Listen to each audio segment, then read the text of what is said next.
I never thought I'd be here, pouring my heart out about something so ridiculous. My wife, Sarah, and our dog trainer, Greg, had an affair that turned my life upside down. I can still picture my once happy home with our golden retriever, Max, running around with a wagging tail and the laughter of a seemingly perfect couple. But as the saying goes, when the dog begins to misbehave, it's usually a sign of trouble. Things started to change about 6 months ago. I noticed Sarah was acting differently, a bit distant and secretive. At first, I chalked it up to work stress. She had just been promoted at her job, and I thought maybe she was just trying to adjust to her new responsibilities. You wouldn't believe how often I'd come home to find her grooming Max with an intensity I'd never seen before. I mean, sure, it's great to pamper the dog, but it felt off. One evening, I returned home early from work. I had planned a little surprise for her, her favorite takeout and a movie night. But as I walked in, I found Sarah in the living room, her phone clutched tightly in her hand. A nervous smile plastered on her face. It was the first time I'd seen her this jittery. She quickly put the phone down when she saw me, and there was this weird tension in the air. My gut told me something was wrong, even if my mind was trying to convince me otherwise. Over the next few weeks, more signs emerged. She started to spend more and more time with Greg, our dog trainer, claiming they were working on Max's behavioral issues. I would hear her laugh in a way that made my stomach churn, and I caught her texting late at night more than once. When I asked her about it, she'd just wave it off, saying I was being paranoid. Denial only works for so long, though.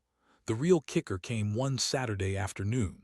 I was out running errands when I got a text from a friend who had seen Sarah at a local cafe, snuggled up with none other than Greg.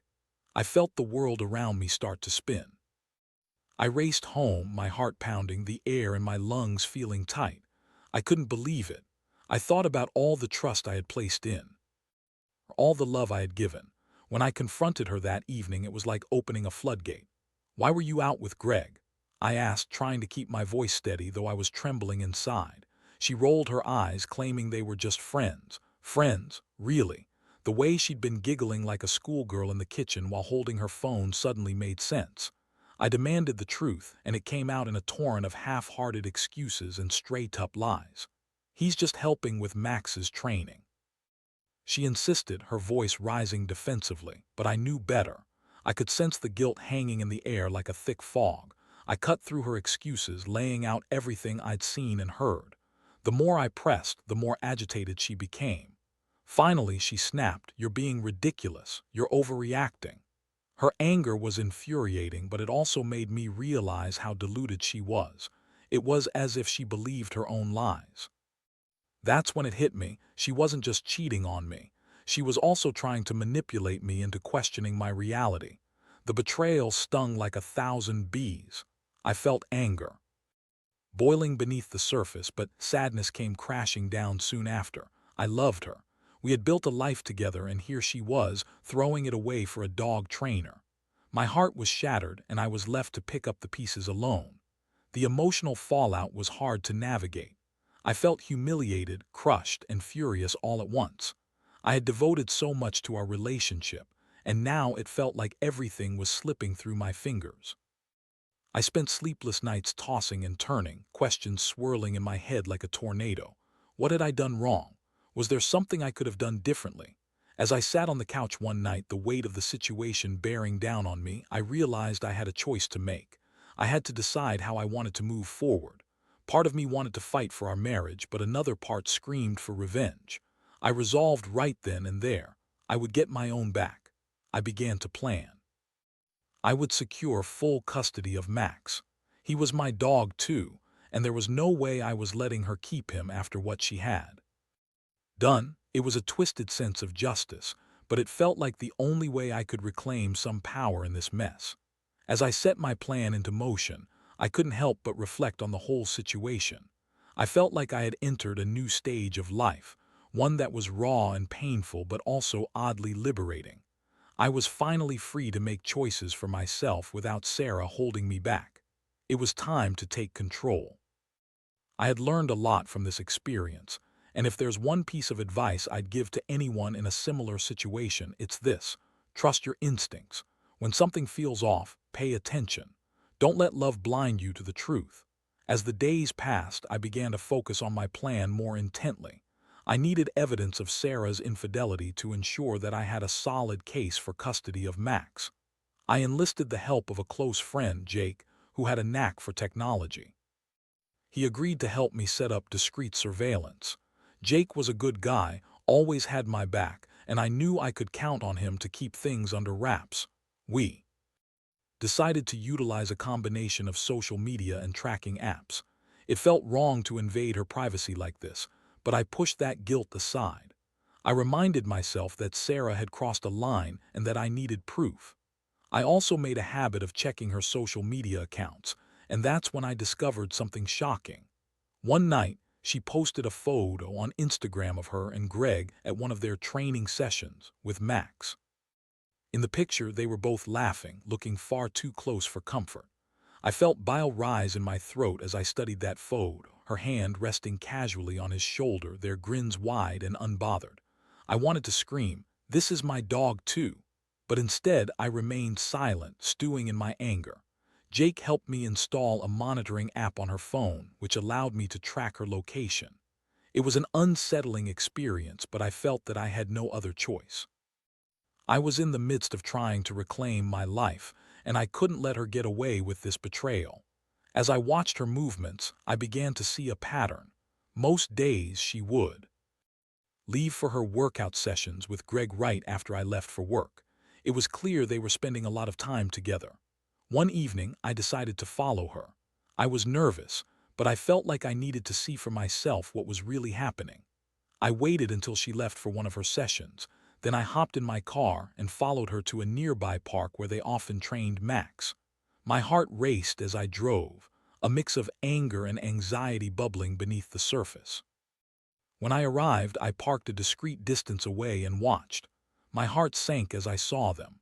There they were, Greg crouched down, giving Max commands while Sarah laughed. They looked so comfortable together, as if they were an actual couple. I could hardly breathe, the sight of it burning a hole in my chest.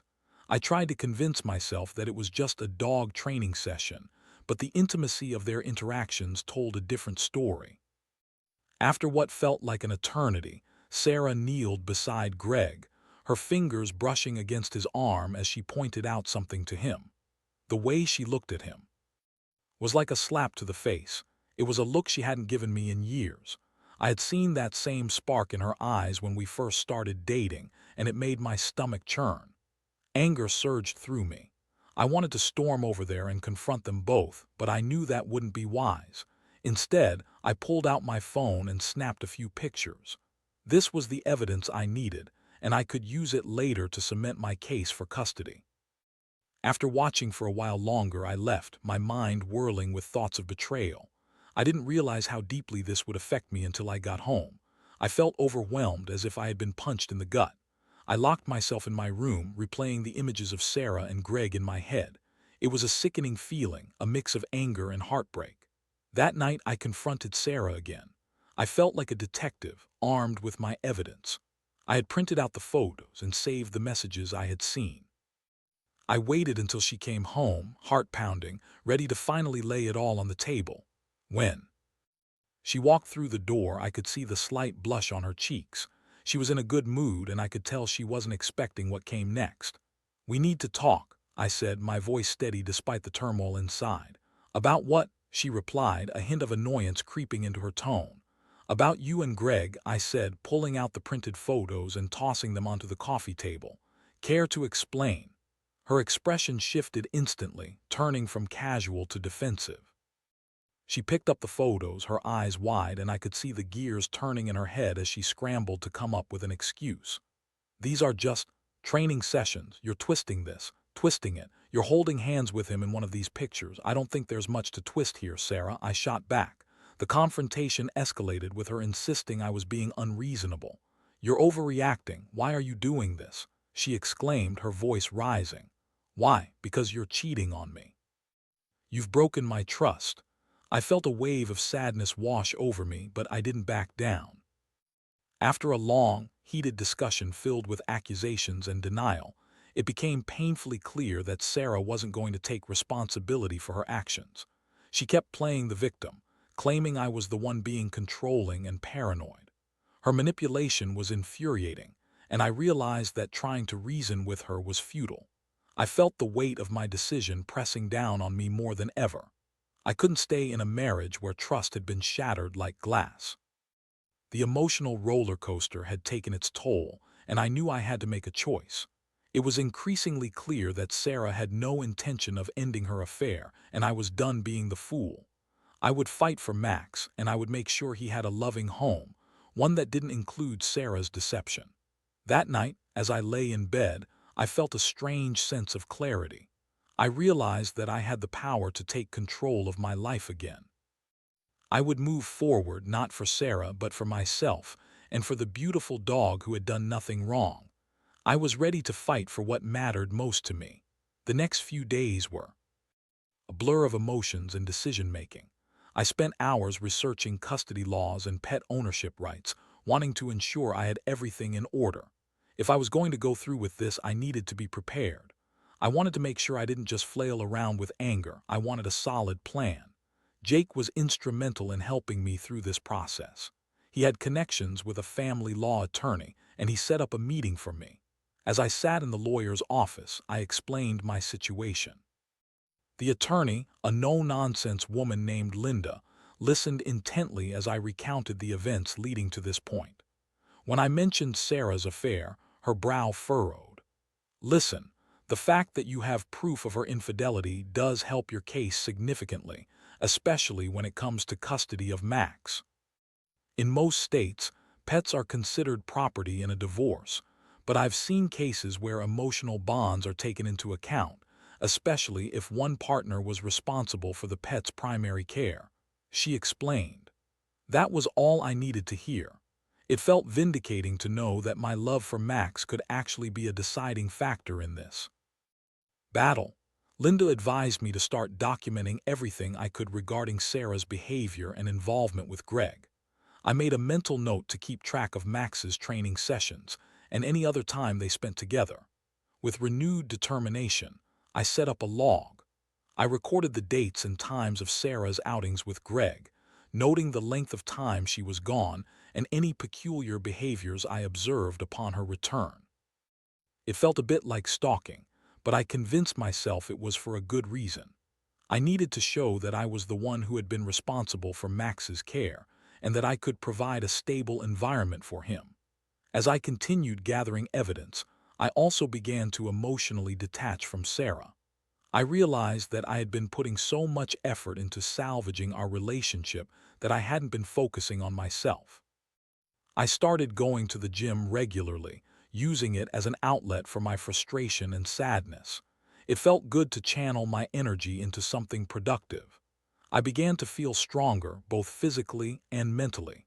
One evening, as I was coming back from the gym, I received a text from Sarah. That made my blood boil. "Let's talk about this mess. I think we can work things out." I could hardly believe my eyes. Did she really think I'd be willing to just brush everything under the rug? I took a moment to breathe before responding. "Work things out? You're kidding, right? You've been cheating on me for months." Her response was quick. "I'm sorry if I've hurt you. I just feel like we're drifting apart. Let's have a real conversation." I had to laugh at her audacity. Drifting apart. Maybe if drifting meant getting cozy with the dog trainer. I decided against meeting with her that night. Instead, I stayed out late at the gym, not wanting to be around her or give her the satisfaction of seeing my pain. The following week, I received a call from Linda, the attorney. She wanted to discuss the next steps in our case. We set up a meeting, and as I sat in her office, I felt a mix of anxiety and purpose. "Here's the plan," she said, leaning forward in her chair. "We'll gather all your evidence and file for custody. It's likely that Sarah will contest it, but with your documentation of her affair and your bond with Max, we have a solid chance." I nodded, feeling a sense of relief wash over me. I was finally taking control of my situation, and it felt empowering. Linda explained that I would also need to prepare for a potential court appearance, where I'd have to discuss the emotional bond I had with Max and how I could provide a stable environment for him. As I left her office, I felt invigorated. I was ready to fight for Max, and more importantly, I was ready to reclaim my life. It was time to put the pieces back together. No longer would I remain a bystander in my own story, I was the author now. That evening, Sarah was in the kitchen when I got home. She glanced up at me, her eyes filled with uncertainty. I knew she had no idea what I had been up to. "You've been so distant," she remarked, trying to create a casual conversation. "Just focusing on myself," I replied, keeping my tone neutral. She huffed, her frustration palpable. "I miss the way we used to be. We can work through this." I didn't respond. I wasn't going to entertain her dreams of reconciliation. I was done being manipulated. I focused on Max, who was happily wagging his tail, oblivious to the chaos around him. I crouched down to pet him, feeling a sense of warmth and love that was real and true. As I continued my preparations, I found myself reflecting on what I wanted out of life. I realized that I had already lost a part of myself in this marriage, but I wasn't going to lose myself completely. I was ready to move on, to find happiness again, and to make sure Max had the love and care he deserved. The days turned into weeks, and the tension in our home became almost unbearable. Sarah was growing increasingly erratic, trying to regain control of the narrative. She would often bring up couples counseling, presenting it like it was the golden ticket to fix everything. But every time she mentioned it, it only fueled my determination to proceed with my plan. One night, as I sat on the couch, I overheard her on the phone with Greg. It was a conversation I shouldn't have eavesdropped on. But I couldn't help myself. I listened in as she sweetly spoke to him about their next training session and how much fun they would have. I felt my blood boil again. How could she be so casual about this? As she hung up, she turned to see me sitting there, and the look on her face was priceless. She knew she had been caught. I raised an eyebrow, arms crossed over my chest. "What kind of training session involves flirting, Sarah?" Her face turned pale, and for the first time I saw fear in her eyes. "It's not what you think," she stammered. "Then what is it?" I challenged, waiting for her to come up with another rehearsed excuse, but she just mumbled something incoherent. I realized then that I had taken the first crucial steps towards my freedom, and there was no turning back. I was ready to take on the world for Max, and I wasn't going to let her manipulations dissuade me. Now more than ever, I was determined to fight for what was right. I was going to make sure that Max and I walked away from this disaster with our heads held high. The weight of the betrayal still lingered, but I could see the light at the end of the tunnel. I was ready to take the next step in my plan, and I knew I wouldn't be doing it alone. Max would always be with me. The days began to blend together, each one marked by a growing sense of anticipation and dread. I knew that the moment I had been preparing for was fast approaching. The petition for custody of Max was ready to be filed. I felt a mix of excitement and trepidation as I realized I was stepping into uncharted territory. With the help of Linda, my attorney, I had gathered significant evidence. I had my journal documenting Sarah's questionable behavior, the photos of her with Greg, and witness statements from Jake and a few others who had seen them together. I was ready to present my case, not just as a pet owner, but as a concerned partner who had been betrayed. The day before the filing, I decided to take Max to the park for a long walk. It was a warm Saturday afternoon, and as I watched him frolic and play, I felt a sense of peace wash over me. Max was my rock through all this chaos. I couldn't help but smile as he chased after squirrels, his tail wagging like crazy. The bond we had was undeniable, and it gave me strength. While I was at the park, I received a text from Sarah asking if we could talk later. I hesitated before replying, knowing that any conversation at this point would likely be filled with her manipulative tactics, but part of me was curious. What could she possibly say that would change my mind? I decided to meet her at the coffee shop around the corner from our house. As I walked in, I noticed she was already seated at a table, fidgeting with her phone. She looked up as I approached, and the tension between us was palpable. "Thanks for coming," she said, avoiding eye contact. "Let's cut to the chase, Sarah. What do you want?" I asked, my patience thinning. "I want us to talk about everything that's been happening. I think we need to figure this out together," she started, desperately trying to regain some semblance of control. "Figure what out? "You've been cheating on me." I replied flatly, "This isn't just a misunderstanding, you crossed a line." "Okay, I get it," she snapped, her frustration spilling over. "But we can still fix things. We can go to therapy, I'll do anything." I could see the desperation in her eyes, but it only fueled my resolve. "You think therapy is going to make everything okay? You broke my trust in the worst possible way. I can't just pretend that didn't happen." As I spoke, I could see her facade cracking. She switched tactics, trying to appeal to my emotions. "You know I love you," she pleaded, her voice wavering. "I was just confused. It was a mistake." I leaned in, my heart racing as I delivered the final blow. "You didn't just make a mistake, Sarah. You made a choice, and now I'm making mine." I stood up, ready to walk out, but she grabbed my arm. "Can't we just talk about this? I don't want to lose you." "I'm already gone," I said coldly, pulling my arm away. "I have to think about Max now. That's what really matters." With that, I left the coffee shop, feeling a whirlwind of emotions. I had stood my ground, but it didn't come without a price. I could still hear her voice echoing in my mind, begging and pleading. The guilt washed over me like a wave, but I pushed it away. It was a necessary step toward freeing myself.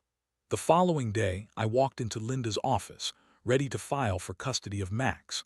My heart raced as I signed the documents, knowing that this was the first step in what would likely be a long and complicated battle. I felt a rush of exhilaration mixed with fear. This was it. I was choosing to fight for what mattered. Once everything was filed, I returned home, bracing myself for Sarah's reaction. I knew she would be angry, and I was prepared for the inevitable confrontation. When I walked through the front door, she was pacing the living room, her frustration palpable. "Did you really go through with it?" she yelled, her voice sharp and accusing.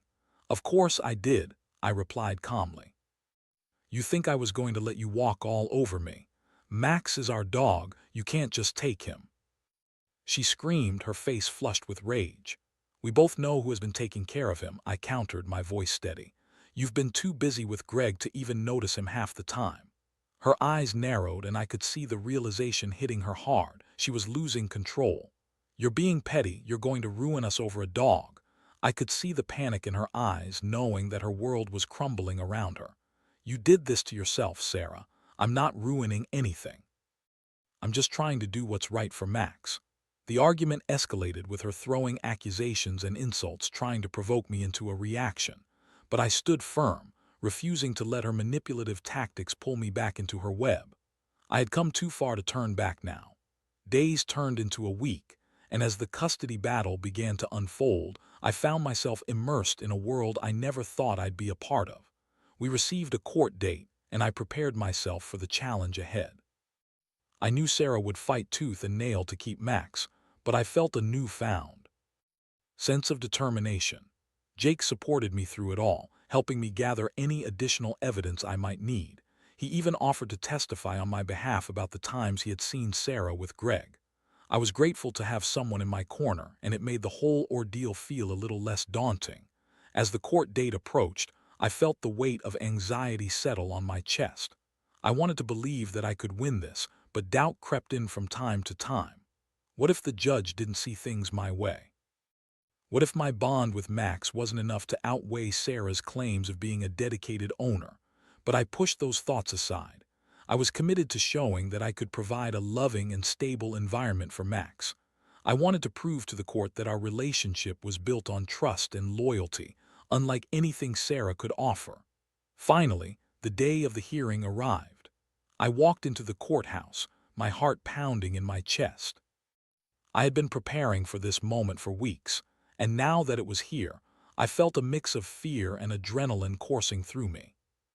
As I took a seat in the courtroom, I could see Sarah across the aisle, her arms crossed tightly over her chest, a scowl on her face.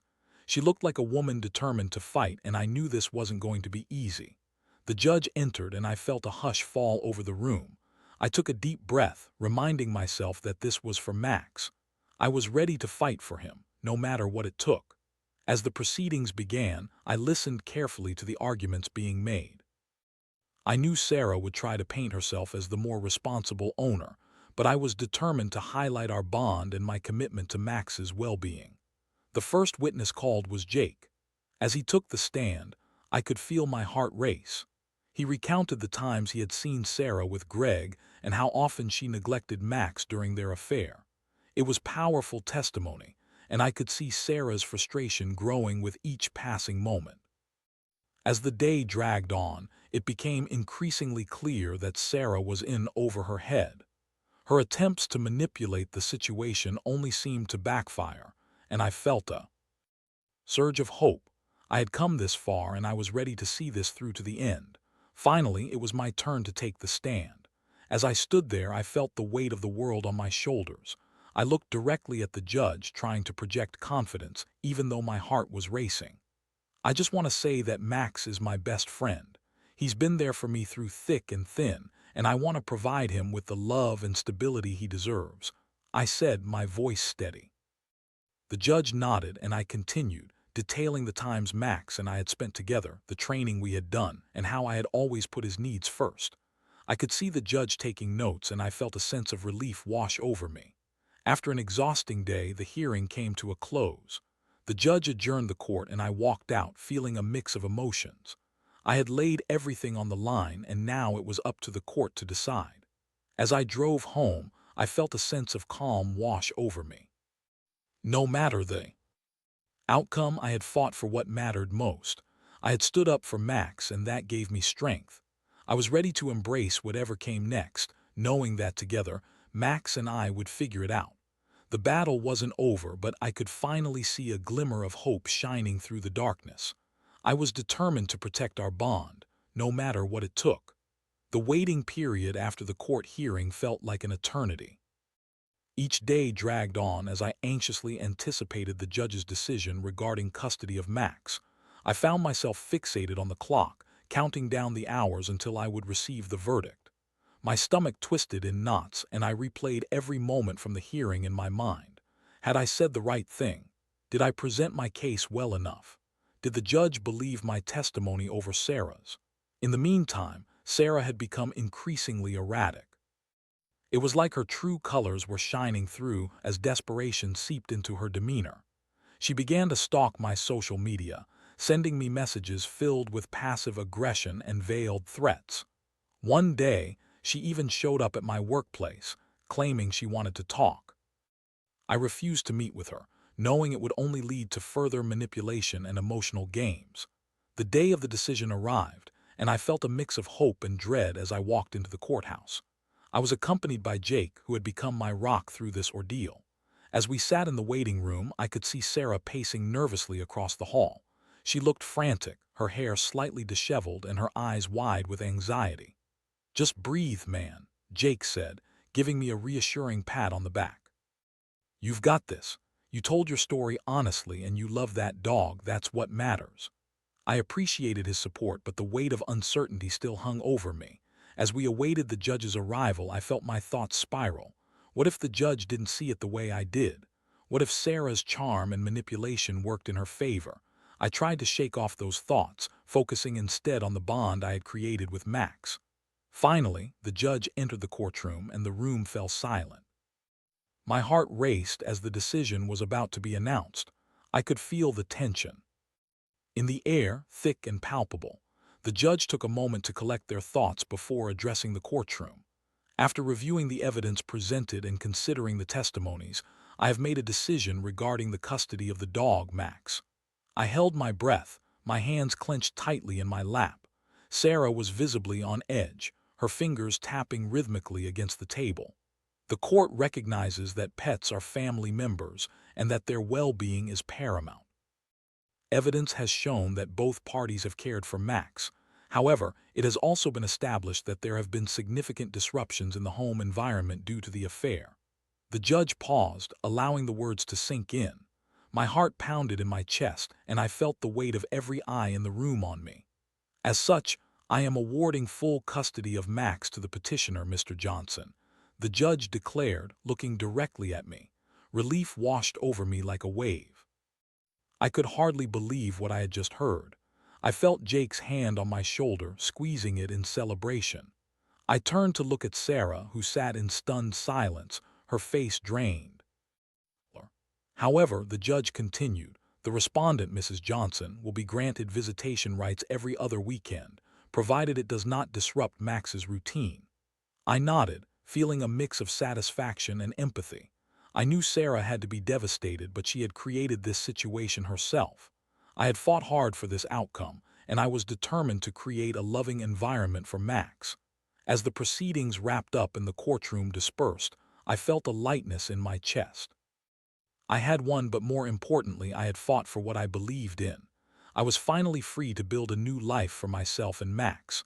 Walking out of the courthouse, I felt a surge of energy. I couldn't wait to bring Max home. I was looking forward to spending carefree afternoons at the park, training sessions where we could bond, and simply enjoying life together. After everything I had been through, I was ready to embrace the future. When I got home, Max greeted me with the enthusiasm only a dog could muster. He jumped up, tail wagging furiously as if he sensed the change. I knelt down, wrapping my arms around him, and felt warmth radiate through me. "We did it, buddy," I whispered, scratching behind his ears. "It's just you and me now." But I also knew that Sarah was not going to take her loss lying down. In the days that followed, I started receiving strange messages from her. She sent paragraphs filled with guilt-tripping and blame. "You're tearing our family apart," she wrote. "You'll regret this decision one day." I had to remind myself that her manipulative tactics wouldn't work on me anymore. I was no longer the man she could control with guilt or emotional outbursts. My focus was on Max and building a life filled with love, trust, and loyalty. However, as the weeks went by, I began to notice something concerning. Sarah would show up at the dog park during my regular visits, lurking in the background, trying to catch a glimpse of Max. She would approach other dog owners, asking about me, and trying to stir up drama. I felt a mix of anger and pity for her. I knew she was struggling to let go, but I was determined to keep my boundaries firm. One Saturday, as I was playing fetch with Max at the park, I spotted Sarah on the other side of the fence, watching intently. I ignored her, focusing on Max as he chased the ball, but I couldn't deny the sense of unease creeping in.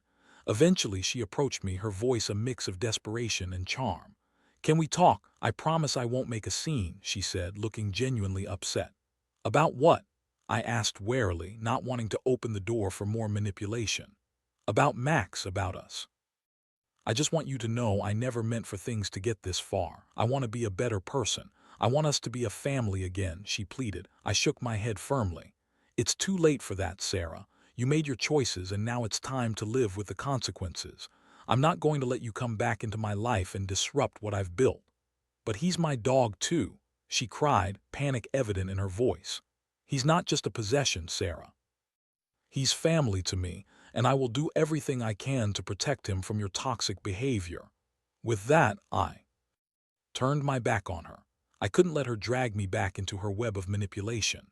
I had fought too hard to let that happen. Max barked happily, running up to me with his ball, oblivious to the drama unfolding around us. As I played with him, I felt a sense of freedom. I was no longer bound by fear or uncertainty. I was finally living my truth. Over time, Sarah's attempts to create drama diminished. It was as if she had finally realized that her manipulative games were futile. I focused on my new life, embracing the bond I had with Max and cherishing the moments we shared. I felt a sense of peace wash over me, knowing that I had made the right decision. I had taken control of my life, and I was determined to create a future filled with love and happiness. As I sat on the couch one night, Max curled up beside me, I reflected on everything that had happened. I had survived the storm, and I was ready to embrace the sunshine ahead. There were still challenges ahead, but I knew I was stronger than I had ever been. I had learned the importance of trust, loyalty, and self-worth. This battle had taught me that sometimes the hardest decisions lead to the most fulfilling outcomes. I was grateful for the lessons learned and the bond I shared with Max, and I was ready to face whatever came next together. As the months rolled on, life with Max became a new normal. We settled into a comforting routine filled with long walks, park visits, and cozy evenings at home. I found joy in the little things, watching him chase after squirrels, seeing him learn new tricks, and feeling his warmth beside me on the couch. Every moment reinforced the bond we shared, a connection built on trust and love that I had lost with Sarah. I had also made strides in my personal life. The pain from the divorce and the betrayal had faded into a lesson learned, a reminder to prioritize my own well-being. I began focusing on my health, both physically and mentally. I took up jogging, which not only helped me stay in shape but also cleared my mind. I started going to therapy to process everything that had happened. It was an eye-opening experience that allowed me to confront my feelings and understand the dynamics that had led to my situation with Sarah. Through these changes, I found a new sense of self. I was no longer the man who had lost his way in a toxic relationship. I was reclaiming my identity. I began to explore new interests and hobbies, from cooking to painting, allowing my creativity to flourish. Max became my trusty companion on all my adventures, and he seemed to sense the positive shift in my life. Despite the progress, there were still reminders of Sarah's presence. She would occasionally send texts, filled with complaints about visitation or guilt-tripping about Max. I had learned to manage my responses with calm. "I'll make sure he's happy and healthy. That's what matters," I would reply, keeping the focus on Max and reinforcing my boundaries. Each time I felt a little more empowered, a little less tethered to the past. One evening, as I was getting ready to take Max for a walk, I received a call from Jake. He had been my sounding board throughout this entire ordeal, and I appreciated his friendship more than ever. "Hey man, you busy tonight?" he asked, his voice lively. "Not really, just planning to take Max for a stroll." "Why?" "I thought we could grab a drink. I want to celebrate something," he said, excitement evident in his tone. Curiosity piqued, I agreed. "Sure, what are we celebrating?" "Me and my girlfriend are officially moving in together," he exclaimed. "Wow, that's awesome, congratulations." I responded, genuinely happy for him. We met at a local bar that evening. As we sat down with our drinks, Jake's enthusiasm was contagious. "You know, it's great to see you thriving after everything you went through. You deserve it, man." "Thanks, Jake. It's been a process, but I'm finally feeling like myself again," I admitted. "Max has helped more than I can explain. He's been my little therapy dog." We shared laughs over stories of our lives, reflecting on the past while looking toward the future. I could feel the weight lift off my shoulders as I realized how far I had come. I wasn't just surviving, I was thriving. As the conversation flowed, Jake looked at me seriously. "Have you thought about dating again?" The question caught me off guard. I had been so focused on healing and building a life with Max that I hadn't given much thought to romance. "Not really. I'm not sure I'm ready for that yet. I don't want to rush back into anything." "Totally understandable," he replied. "But don't close yourself off completely. There are good people out there, and you deserve to be happy." His words echoed in my mind over the following weeks. The idea of dating felt daunting, but I knew he was right. I had spent so much time in a toxic relationship that I had forgotten what healthy love looked like. One day, while walking Max at the park, I bumped into Lisa, a fellow dog owner I had met a few months prior. We had exchanged pleasantries, but I hadn't thought much of it. This time, however, our conversation flowed easily. She had a golden retriever as well, and we bonded over stories of our dog's antics. "Max seems like such a good boy. I can tell he loves his walks," she said, smiling at me. "He really does. He's been my rock through everything," I replied, a sense of pride swelling in my chest. As we talked, I found myself laughing and enjoying the interaction more than I had anticipated. Lisa was warm, genuine, and easy to talk to. We exchanged numbers, and I felt a spark of excitement I hadn't felt in a long time. Over the next few weeks, Max and I began spending more time with Lisa and her dog, Bella. The companionship blossomed into something deeper, and I was surprised by how natural it felt. Lisa was patient and understanding, never pushing for more than I was ready to give. One afternoon, after a long walk, we settled on a park bench, watching the dogs play. "You know, I really admire how you've handled everything," she said softly. "It must have been tough." "It was," I admitted, the memories still fresh but now tinged with resilience. "But I've learned a lot about what I want and what I deserve." She smiled, her eyes sparkling. "You deserve to be happy." In that moment, I realized I was ready to embrace happiness again. I had fought hard to reclaim my life, and now I was ready to share it with someone who appreciated that journey. I leaned in and kissed Lisa, a sweet and tender moment that filled me with hope. As the seasons changed, my life continued to evolve. The bond I shared with Max deepened, the relationship with Lisa blossomed, and I felt like I was finally moving forward. I was no longer defined by my past. I was carving out a new path filled with love, laughter, and loyalty. In the quiet moments, while cuddling with Max on the couch or enjoying a sunset walk with Lisa, I found peace. I had learned that sometimes, the hardest battles lead to the most beautiful outcomes.